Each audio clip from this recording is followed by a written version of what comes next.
this sensor is too stuck in. I don't want to break it, so rather than messing with it now until it needs to be changed, what I'm gonna do is just loosen up these to give it enough play.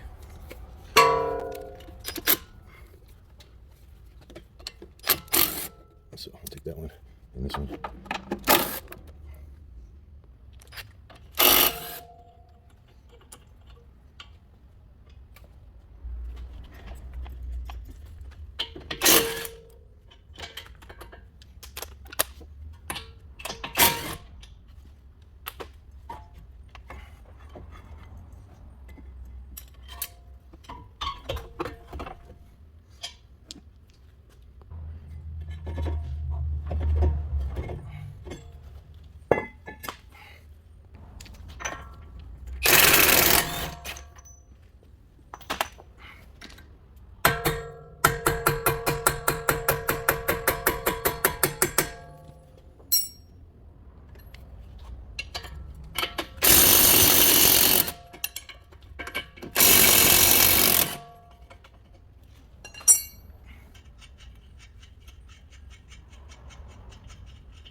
So the best way I found to do these without having to drop the exhaust and all that, because you need to get access to the rear of the axle.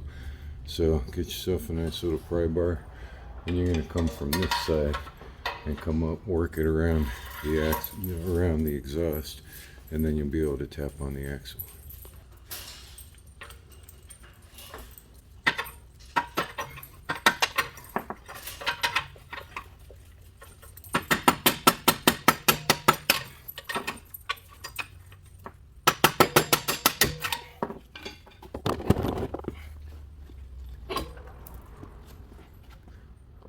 While the axle is out, you want to go in here and clean up all this grease. You'll see it all over. It'll be on the engine. Yeah, well, if you have a back seal leak anyway. So you want to clean up all that grease. And that's caused from the back boot on the CV shaft. That's what was leaking.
Okay.